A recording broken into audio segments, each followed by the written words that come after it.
Et soudain surgit face au méchant le vrai héros de tous ces gens, chevalier de la justice et des laissés pour compte.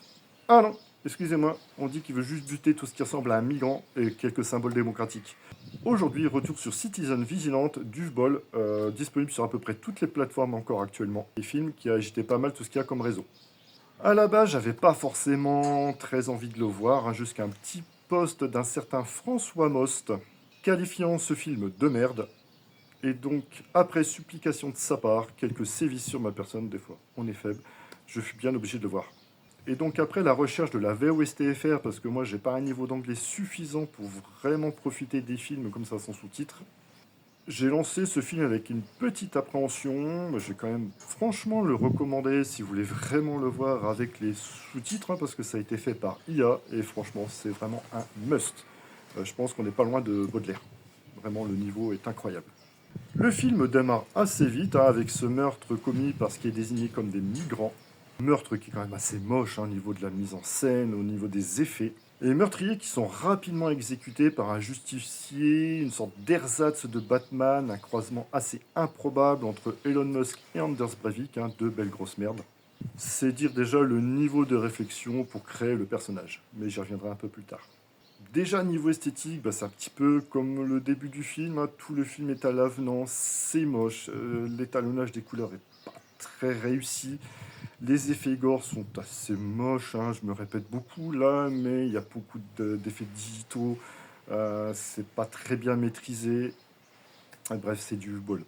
Au niveau de la mise en scène globale, c'est quand même le même niveau, ne serait-ce qu'avec ce qui devrait être le climax du film, avec cette attaque d'un pseudo-bunker, en fait, dans une maison qui a quand même été bien repérée. L'architecture est quand même intéressante. Voilà, visuellement, il y avait quand même de quoi faire, mais au niveau de la mise en scène, c'est juste consternant.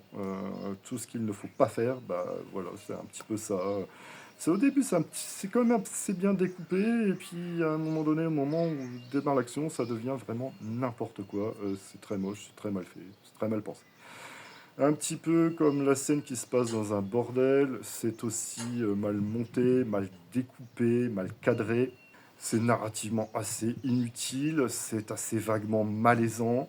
Comme un petit peu ce qui sert de conclusion de ce film avec ses exécutions en série dans un appartement. C'est tout aussi bien réfléchi, je dirais, que le reste, c'est vraiment mal fait, c'est raté.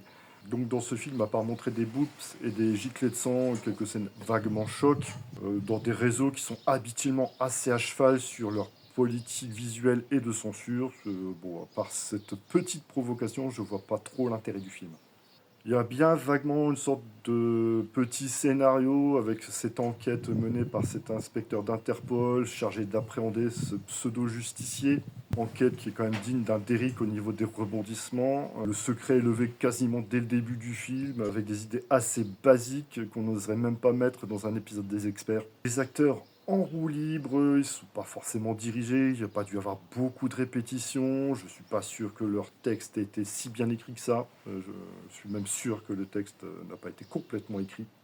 Le tout dans un film qui tient à être provocateur, c'est du hu-bol, il adore faire de la provoque, mais là c'est tellement mal maîtrisé avec ce justicier en fait qui passe plus son temps à buter des policiers et des juges, quand même des symboles de la démocratie, qu'on apprécie ou pas. Donc tous ceux qui l'ont un peu vu au premier degré, qui ont acclamé ce justicier, bon moi ça me laisse pantois intellectuellement, je comprends pas ce que vous avez regardé comme film, c'est pas possible que vous ayez vu ce film-là.